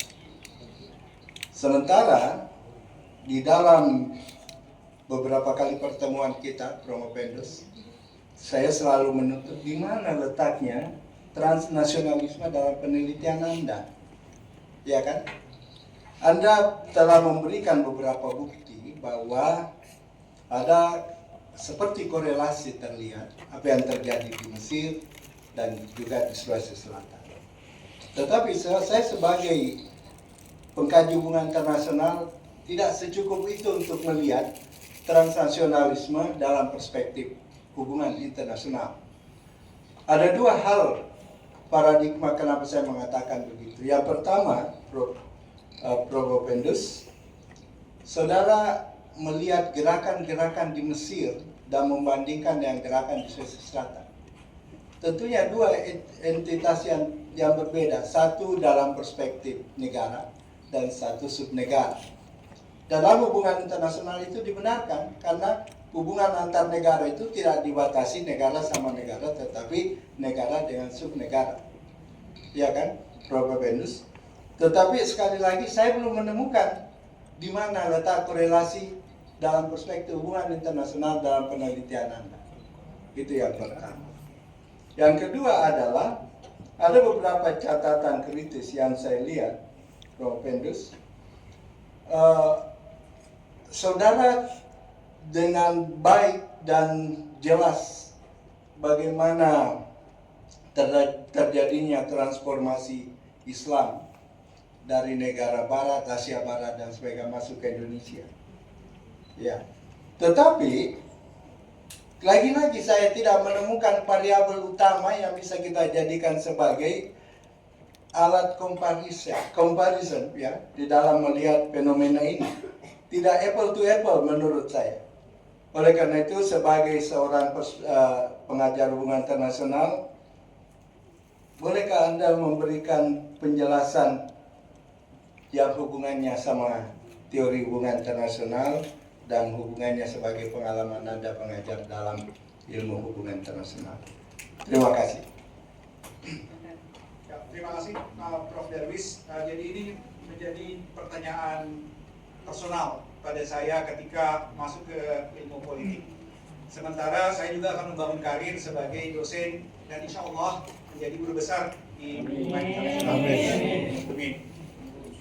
Dan kemudian saya berada dalam posisi dilema antara membahas politik murni dan kemudian tetap membawa konteks HI, nilai-nilai HI yang bisa menjadi modal bagi saya untuk sebagai dasar untuk maju ke guru besar berikutnya dalam karir saya di hubungan internasional. Oleh karena itu, memang benar apa yang dikatakan oleh Prof. Darwis bahwa membandingkan Sulawesi Selatan, Islamisme di Sulawesi Selatan dengan Islamisme di Mesir dan di Turki itu adalah perbandingan yang tidak masuk akal sebenarnya karena tidak apple to apple, satu nasional, satu subnasional. Tetapi saya sekali lagi menyampaikan bahwa posisi dilematis saya pada waktu itu adalah saya sekarang berada di dalam ilmu politik untuk penelitian terkait dengan ilmu politik. Nah, di HI sendiri, saya, spesialisasi saya yang terdaftar di kementerian, di database kementerian adalah politik Islam global dan masalah keamanan. Nah, sehingga saya mencoba menjembatani dua kutub yang cukup besar, yang sehingga antara HI dengan ilmu politik bagaimana bisa bertemu. Nah, saya mencoba melepaskan diri dari studi HI dulu, bahwa studi HI itu melihat perilaku aktor. perilaku aktor, apakah aktor negara maupun non negara, yang kemudian lebih fokus kepada dimensi-dimensi di dalam nilai, khususnya nilai Islamisme dan dalam politik. Jadi saya tetap membahas aktor, tetapi berbeda dengan itu di dalam HI. Yang HI perilaku aktornya yang banyak difokus, tetapi di dalam politik, tetapi ini norma dan dimensi yang saya lebih fokus pada dimensi Islamisme dan demokrasi pada penelitian saya. Nah, tetapi saya akui bahwa sangat berat untuk menghubungkan antara ilmu HI saya dengan ilmu politik, tetapi tetap bisa dihubungkan. Nah, dengan diskusi dengan pembimbing, maka yang awalnya politik murni kemudian digabungkan dengan aspek internasional, dalam hal ini transnasionalisme. Dan memang bahwa baik Islam maupun demokrasi adalah nilai-nilai yang berasal dari luar, tetapi kemudian mengalami domestifikasi dan kemudian bercampur dengan adaptasi dengan nilai-nilai yang sudah ada, dan memang nilai-nilai yang ada ini juga memiliki dasar untuk berinteraksi dengan nilai luar tersebut. Nah, sehingga kemudian transnasionalisme ini masuk. Kata terma transnasionalisme ini masuk untuk tetap mempertahankan karir saya di bidang hubungan internasional. Nah, kemudian perbandingan analisis komparatif terhadap Mesir dan Turki juga bagian dari upaya menyelamatkan karir saya ke depan, bahwa analisis saya tetap berkaitan dengan internasional. Meskipun dalam konteksnya sebenarnya doesn't make sense bahwa antara negara mau dibandingkan dengan subnasional atau lokal. Tetapi yang saya fokuskan bahwa saya tidak melihat pada analisis perbandingan levelnya, tetapi melihat pada dimensi-dimensi apa ini relasi ini bekerja. Jadi betul sekali apa yang menjadi concern Prof. Davis. Terima kasih, Prof. Terima kasih, Prof. Selesai diskusi boleh itu. Terima kasih, Prof. Mau minum? Sama ini. Silakan. Kalau satu disebut itu selesai. Yang tadi pertanyaannya. Contesting norm selesai. Baik, terakhir kita akan mendengarkan pertanyaan yang akan diajukan oleh promotor. Silakan yang hormat Bapak Profesor Dr. Muhammad SIP MSc. Terima kasih untuk pimpinan Profesor Hasni. Pertama, saya mau awali dengan berterima kasih kepada UKPS, Prof. Gusti, karena atas rekomendasi beliau saya mendapatkan anak bimbingan cerdas.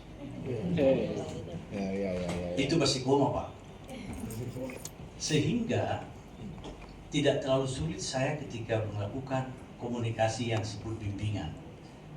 Saya terus terang, sebagai penstudi ilmu politik, banyak belajar sama bimbingan saya ketika bicara tentang isu-isu Islam global. Makanya terima kasih Bu Gusti, saya diberi mahasiswa calon doktor yang cerdas sehingga tidak sulit saya memberikan arahan. Sedikit saja sinyal dia tangkap, oh begini. Nah, ya silakan Anda nilai sendiri kan gitu.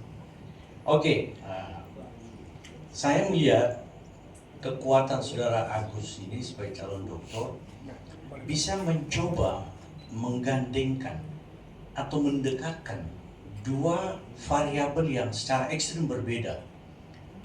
Dia sebagai dosen HI dengan konsentrasi kajian-kajian politik global, internasional, salah satunya pada konsen sekarang ini tentang Islamisme transnasional.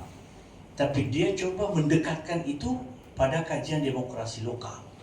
Nah, ini kekuatan dan menariknya ya, apa yang dikaji atau diteliti oleh saudara calon doktor yang bimbingan saya ini. Sebagian orang kan karena backgroundnya ilmu HI itu kesulitan, nah, disertasi yang sejenis itu kesulitan mencoba mendekatkan atau mencari titik temu yang kira-kira relevan antara kajian-kajian internasional dengan kajian-kajian politik lokal. Beliau adalah dosen ilmu HI, tapi lagi studi di program doktor ilmu politik. Jadi saya kira itu sebuah kekuatan yang luar biasa. Atas keadaan dan kenyataan itu, saya tidak akan bertanya lagi dan silakan Bapak dulu nilai bimbingan saya ini. Terima kasih. Luar biasa ya promotornya, sangat arif. Baik, Bapak Ibu yang saya hormati, alhamdulillah seluruh rangkaian ujian promosi doktor telah kita lalui. Untuk itu, sidang ujian promosi doktor saya tangguhkan selama kurang lebih 10 menit untuk memberi kesempatan kepada Dewan Penguji menetapkan hasil penelitian.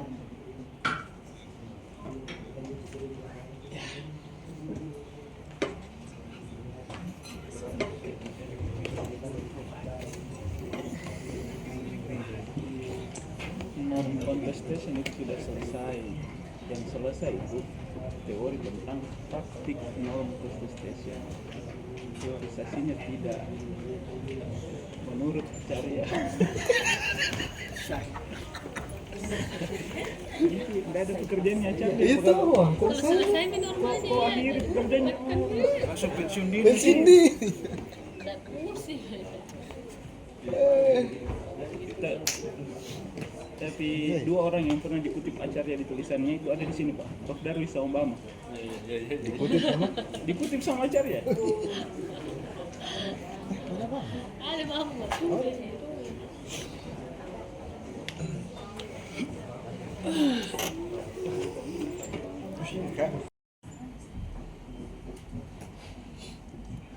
Hadirin dipersilahkan duduk kembali.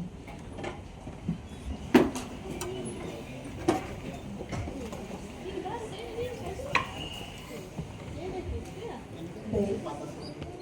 Sidang ujian promosi doktor dibuka kembali oleh Ketua Sidang. Terima kasih Saudari MC. Baik Bapak Ibu, rapat sidang ujian promosi doktor saya buka kembali. Pembacaan yudisium oleh Ketua Sidang.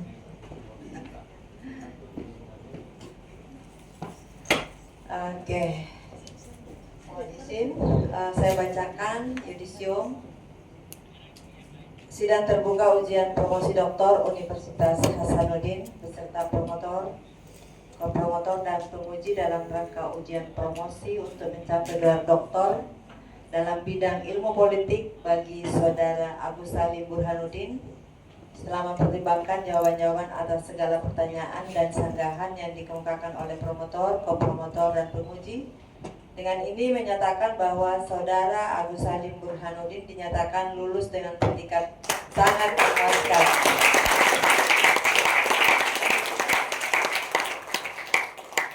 Terima kasih. Dengan demikian mulai hari ini Senin 10 Agustus 2006 pukul 15:15 waktu Indonesia Tengah, Saudara Agus Salim Burhanuddin berhak memakai gelar doktor dalam bidang ilmu politik.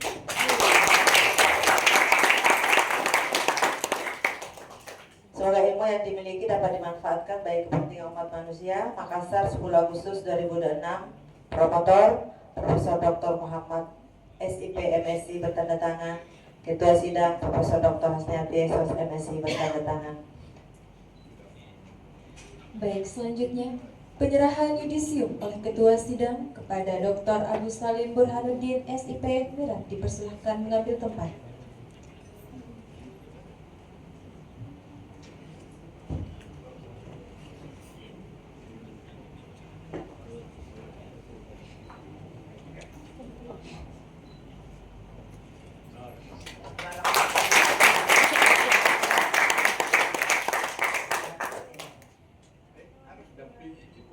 Iya toh.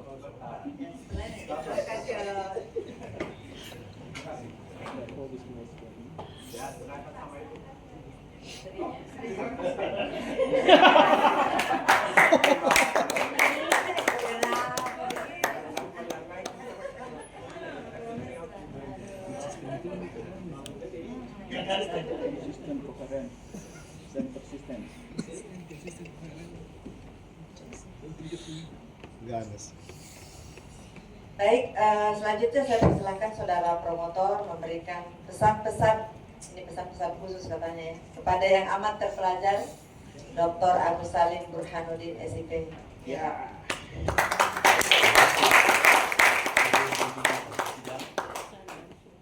Saya bersyukur karena nama saya bersanding sama Ibu Prof Hasni. Saya tadi perhatikan berita acara waktu beliau baca itu bersanding saya pernah. Dulu saya pernah bersanding mengawal dekan sebagai apa itu sekretaris dekan. Saya banyak curi ilmunya. Saya tadi perhatikan, alhamdulillah. Nama saya sudah profesor, namanya masih profesor, dan itu bersanding. Kebahagiaan buat saya. Banyak mencuri ilmunya Wasni Pak. Baik, Bapak Ibu, terima kasih kepada para penguji, ya, terutama penguji eksternal. Ini guru saya, Profesor Dr. Muhadam MSI. Ya. Beliau ini bukan cuma kenal di satu komunitas keilmuan sebagai ketua MIPI Pusat, beliau adalah ketua MIPI Pusat saat ini, tapi juga beliau adalah mentor yang banyak memberi saya suplai pengetahuan tentang otonomi dan demokrasi, sehingga saya minta izin sama BKPS untuk mengundang beliau untuk menyemai ilmu di sini.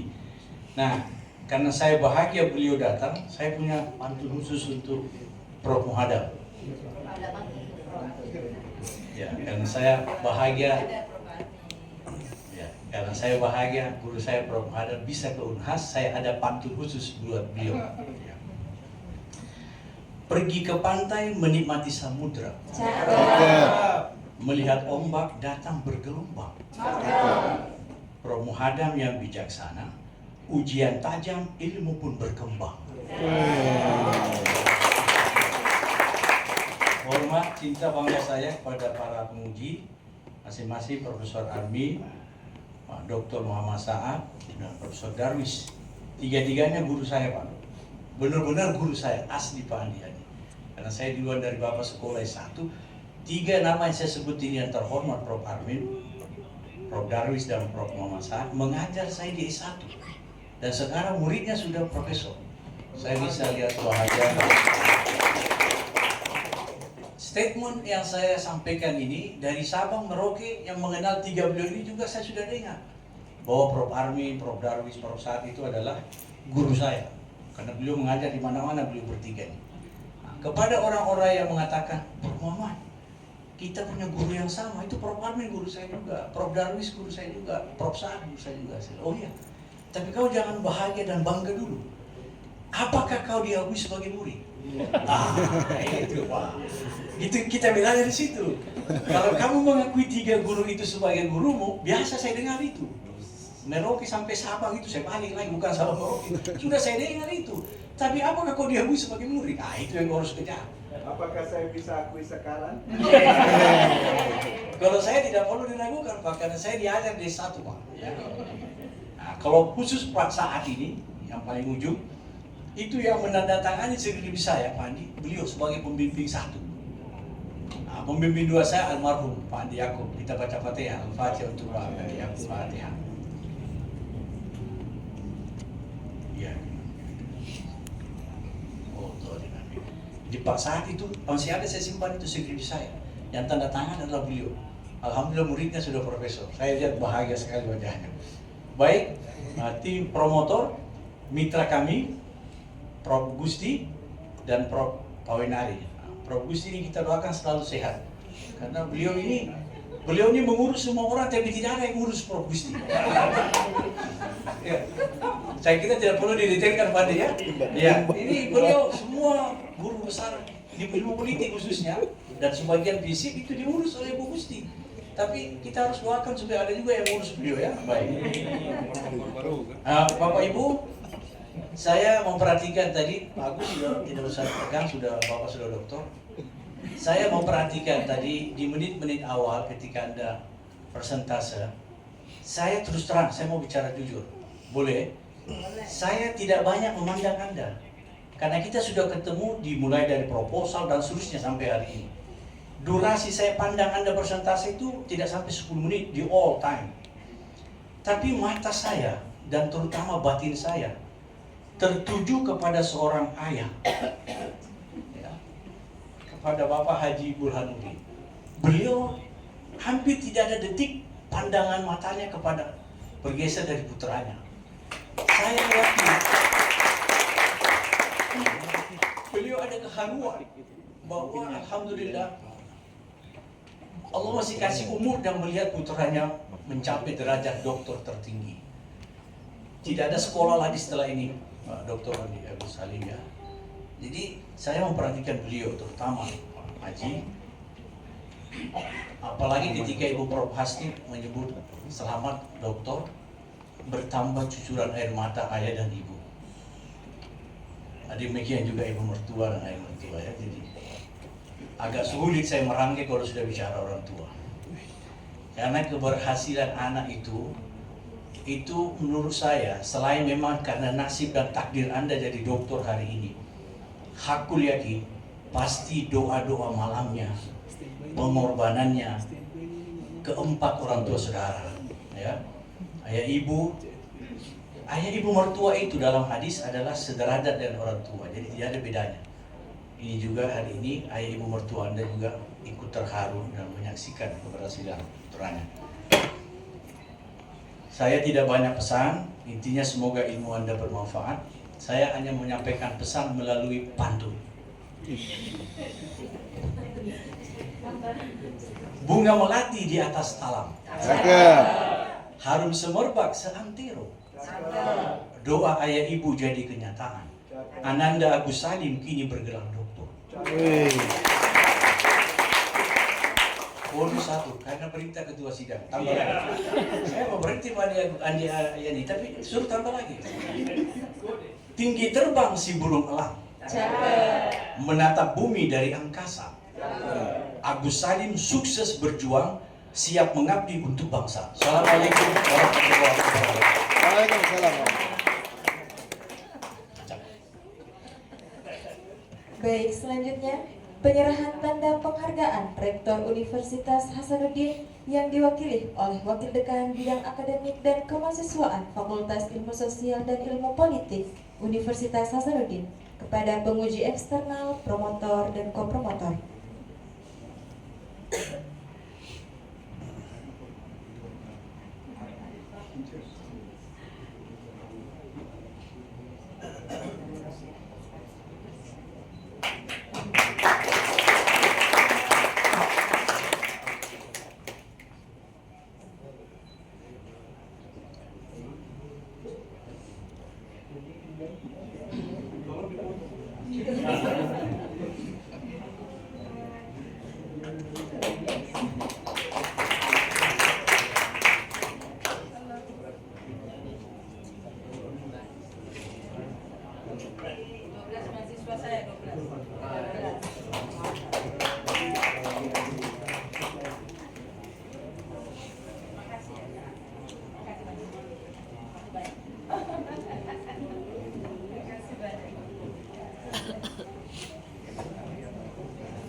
Baik, selanjutnya sepatah kata dari yang amat terpelajar Dr. Agus Salim Burhanuddin SIP Mira. Dengan ini dipersilakan dengan hormat.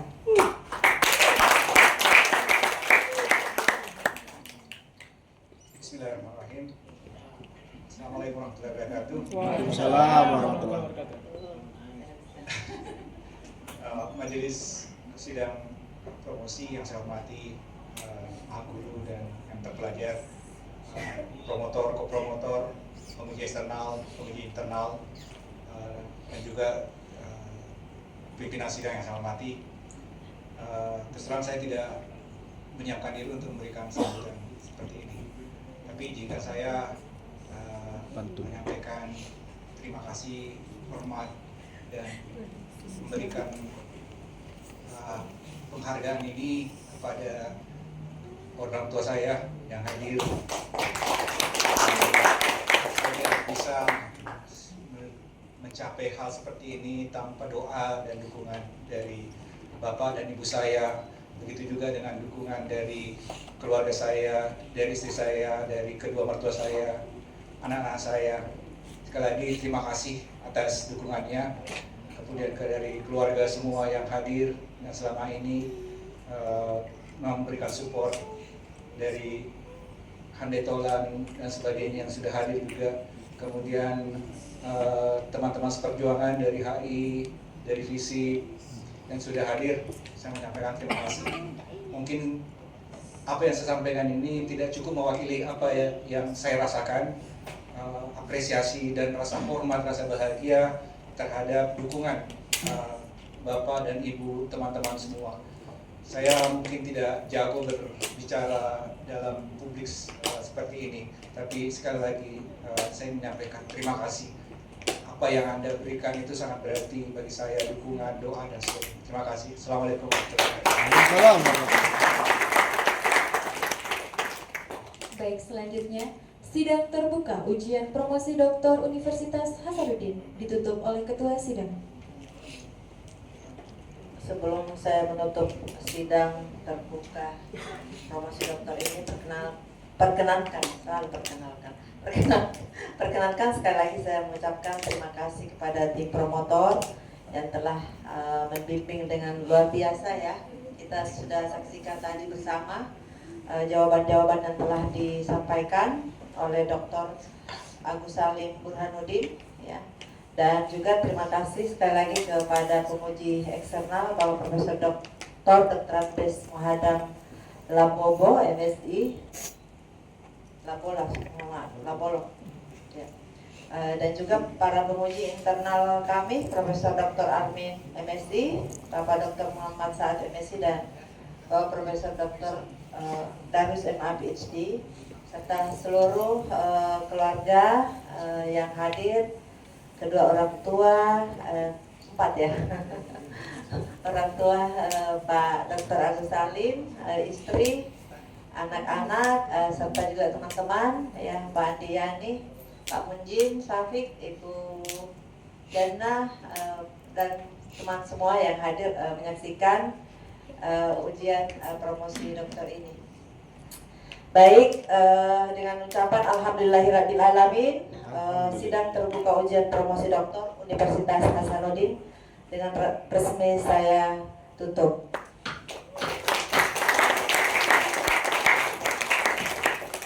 Terima kasih. Wabillahi taufiq wal hidayah. Assalamualaikum warahmatullahi wabarakatuh. Bapak Dr. Agus Salim Burhanuddin, SIP Mira bersama keluarga dipersilakan mengambil tempat untuk menerima ucapan selamat.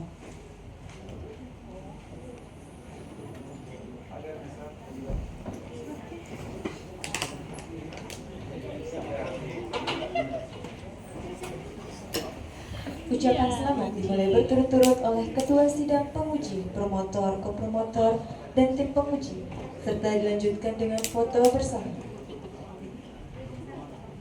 Bisa.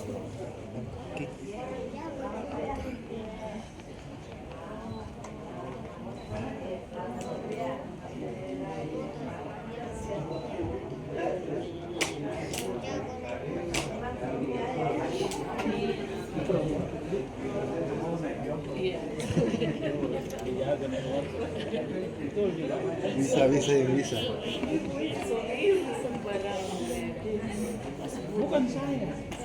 Mustah. Oh,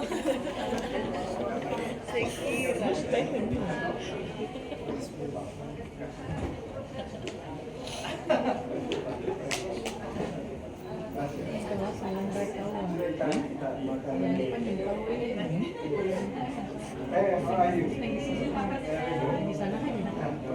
Dilanjutkan dengan foto bersama.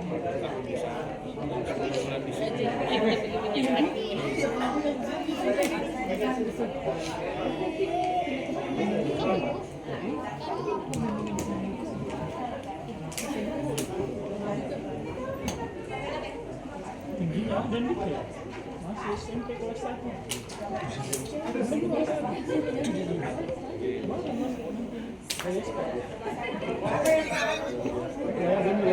Nah, dia spot nih.